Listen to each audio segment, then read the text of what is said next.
The conference room smelled like fear and expensive cologne, a combination that should come with its own health warning.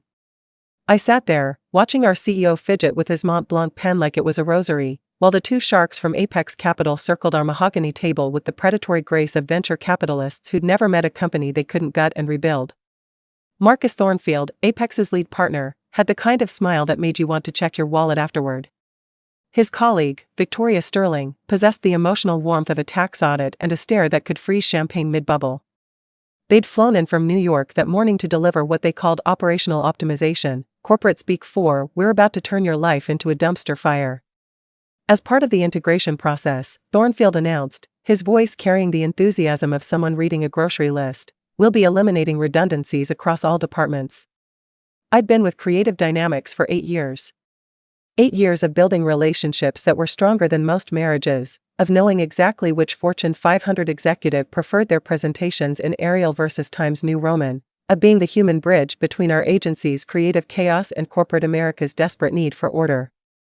I managed accounts that brought in 60% of our annual revenue, companies like Meridian Financial, TechCore Industries, and Ashford Retail Group.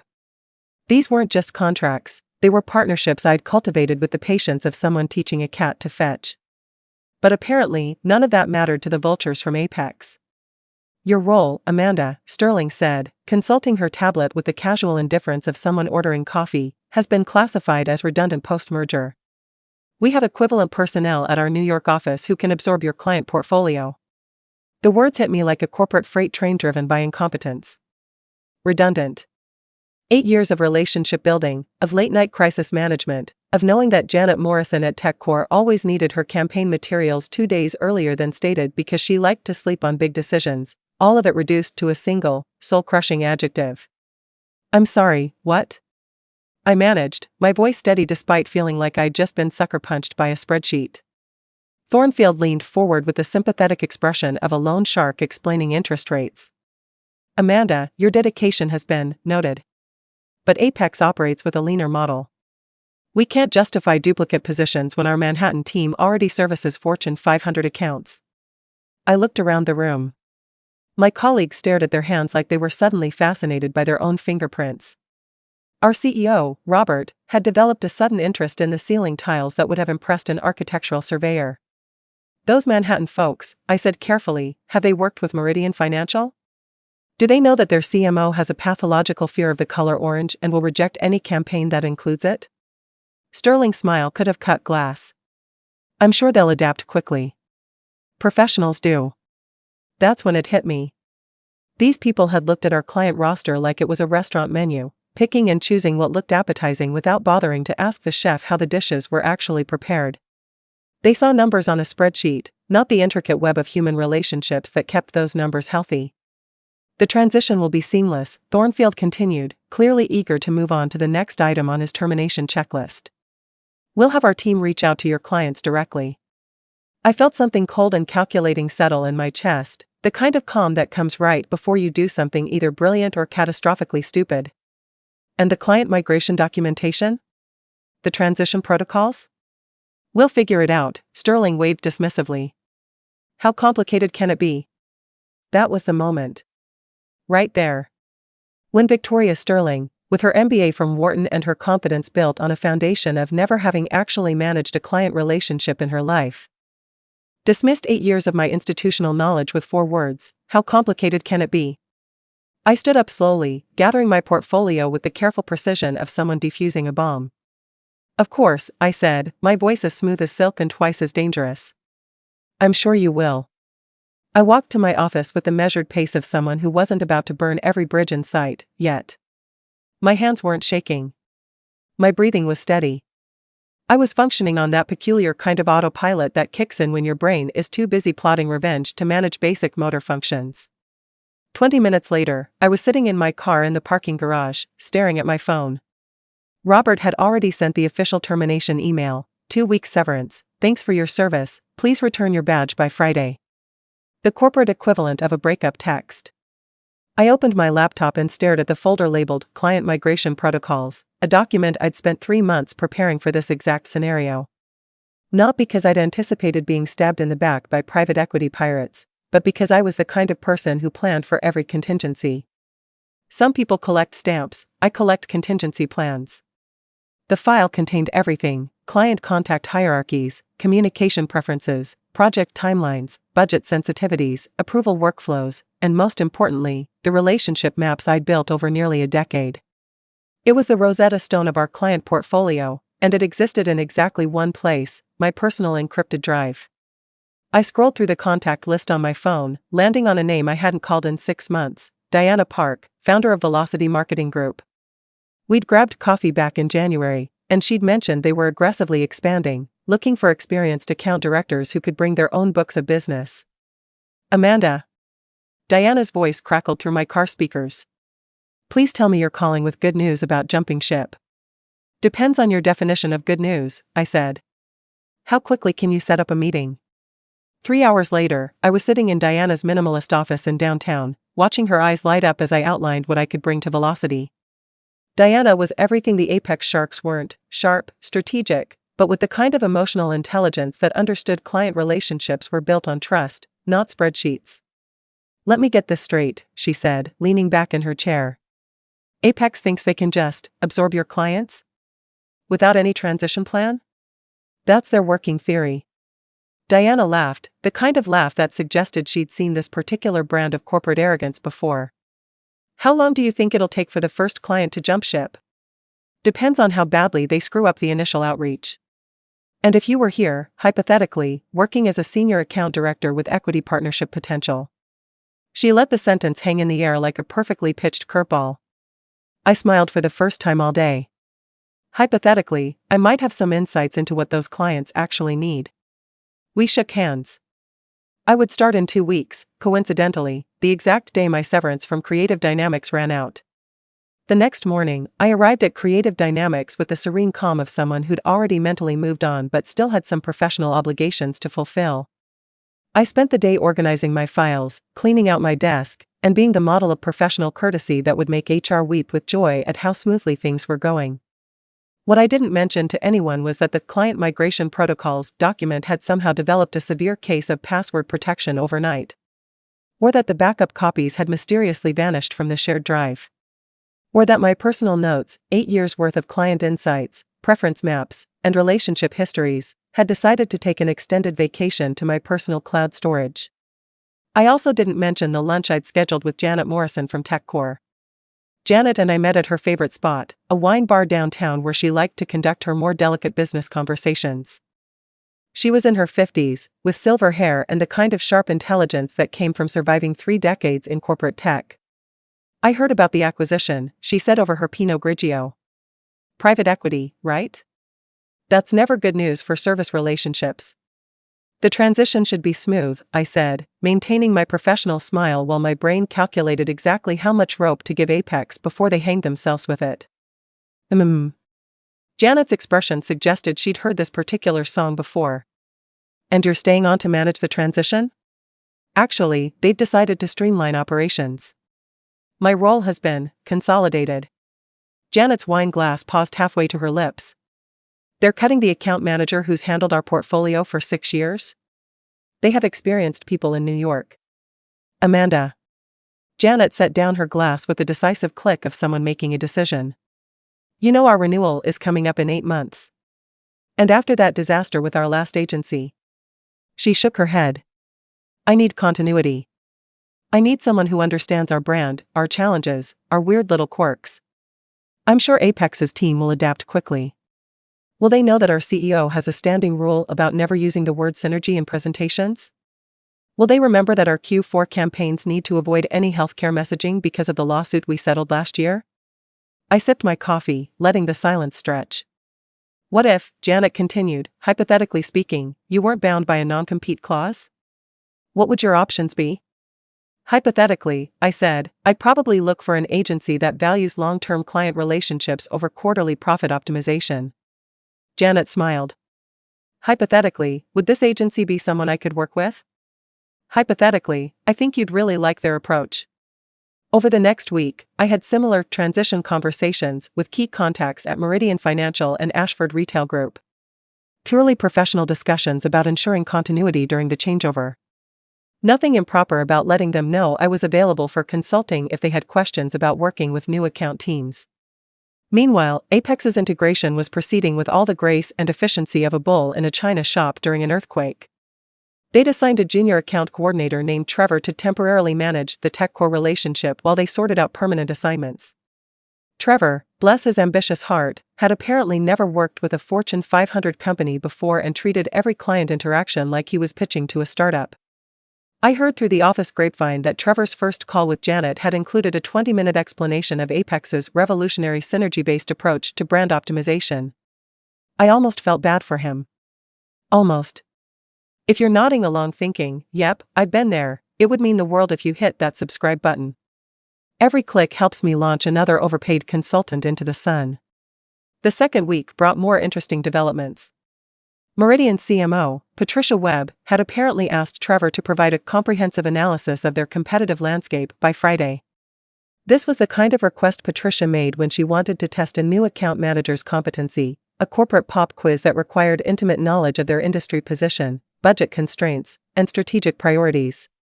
Trevor, according to my former colleagues who were watching this slow-motion train wreck with morbid fascination, had spent the entire week frantically Googling financial services marketing trends and putting together a presentation that looked like it had been assembled by a well-meaning college intern. I was officially done at Creative Dynamics on Friday, but Diana had asked me to come in for a strategic planning session at Velocity that afternoon. Pure coincidence that it was scheduled for 3 p.m., exactly when Trevor would be presenting his masterpiece to Patricia Webb. Diana and I were reviewing Velocity's new business development strategy when my phone buzzed with a text from Janet Morrison. Is your hypothetical agency taking new clients? Asking for a friend. Well, asking for me. This is a disaster. I showed Diana the message. She grinned like someone who'd just drawn a royal flush. Should I call her back? I asked. Oh, you should definitely call her back. Monday morning arrived with all the subtle drama of a Wagner opera. I was officially starting at Velocity Marketing Group as Senior Account Director, equipped with a shiny new business card and the kind of nervous excitement that comes with starting fresh. I was also armed with something else, a signed letter of intent from TechCore Industries to begin a transition evaluation process with Velocity, pending the resolution of their current contract obligations. My phone rang at 9:15 a.m. Thornfield. Amanda, we need to talk. His voice had lost its earlier smugness and acquired the tight edge of someone discovering that their carefully laid plans had developed some unexpected complications. I'm happy to help with any transition questions, I said, settling into my new office chair with the satisfaction of someone who'd been expecting this call for exactly 3 days. We seem to be having some technical difficulties with the client migration process. The documentation appears to be incomplete. Oh? That's unfortunate. What specifically seems to be missing? Well, everything, actually.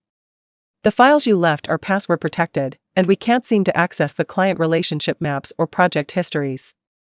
I made a sympathetic noise. That is frustrating. Have you tried reaching out to the clients directly? I'm sure they'd be happy to provide background on their current projects.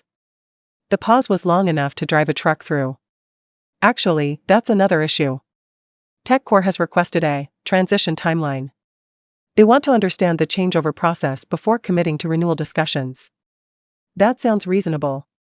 I'm sure Trevor has been providing excellent service during the interim period. Another pause. Trevor is no longer handling the TechCore account. Oh my. Was there a problem? Let's just say there were some cultural misalignments. Amanda, I'll be direct. We need your help with the transition documentation. What would it take to get access to those files? I leaned back in my chair, looking out at the city skyline through my new office window. Well, Marcus, I'd love to help, but I'm no longer an employee of Creative Dynamics. And as I understand it, those files contain my personal work product developed over 8 years of client relationship management. Your personal, Amanda, that's company intellectual property. Is it? I seem to remember creating most of those relationship maps during my own time, using my own resources, based on personal conversations and insights I developed independently. But I'm sure your legal team can sort out the IP questions. The silence stretched until I wondered if the call had dropped. What do you want? Thornfield finally asked. I don't want anything, Marcus. I'm very happy in my new position. But if Creative Dynamics would like to engage Velocity Marketing Group as a consulting firm to provide transition services, I'm sure we could work something out. Our rates are quite reasonable, $500 an hour for senior-level consulting, with a minimum engagement of 40 hours. $20,000 to access files you created as our employee? $20,000 for comprehensive transition consulting services, including client relationship mapping, project history documentation, and stakeholder communication protocols. Plus ongoing advisory services during the integration period, of course. I could practically hear him grinding his teeth through the phone. I'll need to discuss this with Victoria and the board. Of course. Just keep in mind that client relationships are time-sensitive. The longer the transition takes, the more likely you are to experience cultural misalignments. That afternoon, I received a call from Patricia Webb at Meridian Financial. She informed me, completely mystified by the new account team's approach to their upcoming campaign launch. They sent me a proposal for a Super Bowl commercial, she said, her voice carrying the bewildered tone of someone who'd been offered a jet ski when they'd asked for a bicycle. Amanda, we're a regional credit union. Our annual marketing budget wouldn't cover the catering for a Super Bowl commercial. That does seem like a significant misalignment with your strategic objectives. They also suggested we leverage cryptocurrency partnerships to synergize with millennial investment trends. I'm starting to think they have us confused with someone else entirely. Client confusion can definitely impact relationship stability. Amanda, are you available for a coffee this week? I'd like to discuss some alternative arrangements. By Wednesday, Ashford Retail Group had also requested a strategic consultation regarding their marketing partnership needs. Their new account manager had apparently suggested they pivot their entire brand identity to embrace the NFT revolution, which was particularly puzzling since Ashford was a chain of family clothing stores whose average customer was a suburban mom buying school clothes for her kids. Thursday brought the call I'd been waiting for. Amanda, it's Victoria Sterling. We'd like to engage Velocity for the consulting arrangement you discussed with Marcus. Wonderful. I'll have our contracts team send over the standard consulting agreement. There's one additional request. We'd also like to discuss a longer-term arrangement. Perhaps a partnership model where Creative Dynamics could refer overflow business to Velocity, and vice versa. I smiled at my reflection in my computer screen. That's an interesting idea, Victoria. Though I should mention that we've received some inbound interest from former Creative Dynamics clients who are evaluating their current service arrangements. The pause was so long I thought she might have hung up. How much inbound interest? Well, I couldn't share specific client information, of course. But let's just say that our new business pipeline has been quite robust lately. Amanda, let me be direct. What would it take to ensure those clients remain with Creative Dynamics? Victoria, I think you're misunderstanding my position.